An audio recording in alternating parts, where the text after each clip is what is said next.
नमस्कार, आप देख रहे हैं वॉइस ऑफ अमेठी। तो चलिए रुक करते हैं आज की प्रमुख और बड़ी खबर पर।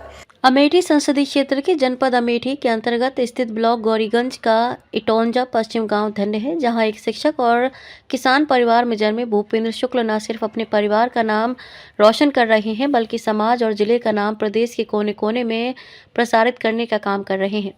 श्री शुक्ला जी एक ऐसे परिवार से हैं जिसको कभी राजघरानों में मान सम्मान मिलता था। उनकी विद्वता एवं ज्योतिष की बदौलत उन्हें 300 बीघा जमीन अमेठी रियासत की रानी गौरी कुंवारी दान में दिया था।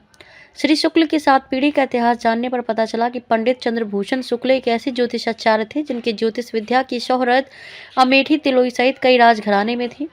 इतना ही नहीं, उनकी विद्वता का इतिहास आज भी गोकना घाट पर पंडित नेमधर शुक्ल का आश्रम 7 पीढ़ी पहले का इतिहास बयां कर रहा है।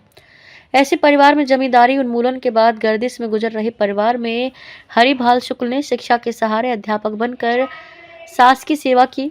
सत्य सनातन संस्कृति संस्कार का फल रहा है कि ऐसे परिवार से कल्प वृक्ष के रूप में भूपेंद्र शुक्ल जी का जन्म हुआ, जिन्होंने इंटर तक की शिक्षा गौरीगंज में प्राप्त की तथा उच्च स्तरीय शिक्षा इलाहाबाद विश्वविद्यालय से पास की। जिनके अथक प्रयास और माता पिता के आशीर्वाद का फल रहा कि 1997 में पीसीएस के माध्यम से सरकारी सेवा में प्रवेश किया और आज एडिशनल कमिश्नर राज्य कर गाजियाबाद में सेवारत हैं। समाज में अपनी उपस्थिति दर्ज कराने के लिए सत्य सनातन संस्कृत संस्कार का संदेश देने के लिए प्रत्येक परिवार में पहुंच रहे हैं। उनकी सोच है कि हर गरीब दबे कुछ लोगों की इमदाद किया जाए, उन्हें उठाने का प्रयास किया जाए। आज तक जो हमें ज्ञान अर्जन हुआ है उसको उनकी सेवा में लगाया जाए और इसी सोच के तहत वे दिल्ली से लखनऊ और लखनऊ से गौरीगंज की धरती पर सदा बने रहते हैं। उनकी इस मानसिकता का उजागर voice of Amethi news channel के माध्यम से हो रहा है। ये अमेठी जनपद का इटौंजा पश्चिम गांव है और यहाँ से जनपद मुख्यालय की दूरी लगभग 6 किलोमीटर है। आज हम इटौंजा पश्चिम के उस आशियाना पहुँचे हैं जिसका नाम प्राचीन काल से होता आया है।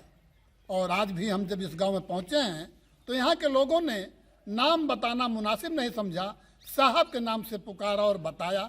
जब मैं यहाँ दरवाजे पे आया तो काफ़ी देर के बाद साहब से मुलाकात हुई। आज हम साहब से सीधे अतीत से प्रतीत तक की बात करेंगे। इन्हीं शब्दों में हम अपने ये जो इस धराधरती से ही उत्पन्न हुए हैं भूपेंद्र शुक्ल के नाम से जाने जा रहे हैं और ये पूरा अपनी इस धरती से लेकर के अपने सत्य सनातन को संजोए हुए हैं। समाज में हर जगह पहुंच करके अपनी उपस्थिति दर्ज कराने में भी कभी पीछे नहीं रहे हैं। ऐसे महापुरुष से आज हम उनके मुखारबिन से इनके अतीत और प्रतीत की बात करते हैं। तो शुक्ल जी, जरा आप अपने यहाँ का पूरा थोड़ा सा बतावें, एक नसीहत मिलेगी हमारे समाज को। हमारे पूर्वजों का इतिहास बहुत ही गौरवशाली रहा है और हम लोग ज़्यादा विद्या अध्ययन अध्यापन यज्ञ करना कराना इन्हीं सब कार्यों से जुड़े रहे। और हमारे पूर्वज पंडित नेमधर जिनके आश्रम आज भी गोकना घाट पे है और वहाँ पे मेला भी लगता है और उनके नाम से सब लोग जानते हैं। फिर उनकी अगली पीढ़ी में पंडित चंद्रभूषण शुक्ल हुए जिनको रानी कुंवर जिनके नाम से गौरीगंज जिला बना हुआ है, गौरीगंज नाम है। उन्होंने 300 बीघा ज़मीन दिया और ज़मींदारी के माध्यम से हम लोगों के पास संपत्ति आई, तब भौतिक जीवन प्रारंभ हुआ। नहीं तो केवल पूजा पाठ और पढ़ाई का ही काम हम लोगों के यहाँ होता था। ये गौरीगंज नाम यहाँ से जुड़ा हुआ है? नहीं, गौरीगंज नहीं, जो गौरीगंज नाम जिन रानी की वजह से जुड़ा हुआ है, गौरी कुंवर, उन्होंने ही हम लोगों को दान दिया 300 बीघा ज़मीन। और हम लोग राजा अमेठी, राजा तिलोई, रामगढ़ी रियासत, झामो, इन लोगों के हम लोग राजगुरु रहे हैं। और उसके बाद भौतिक जीवन आया, फिर परिवार में कमियां भी आईं और जमींदारी प्रथा टूटी, आर्थिक स्थिति भी खराब हुई। पिताजी मेरे अध्यापक रहे जिन्होंने हमें पढ़ने के लिए इलाहाबाद भेजा। वहाँ पढ़ने के बाद तो फिर मैं सेवा में आया और काफ़ी लंबे संघर्ष करने के बाद आज मैं एक कोशिश में लगा हूँ कि कैसे मैं अपने परिवार की उस प्रतिष्ठा को प्राप्त कर सकूं जो कई 100 वर्ष पूर्व मेरे परिवार को प्राप्त थी। जी, तो इसमें लगभग काफ़ी सफल हैं और जिस तरीके से आप समाज में पहुंच करके अपनी प्राण प्रतिष्ठा को बढ़ावा दे रहे हैं वो कहीं छुपी नहीं है।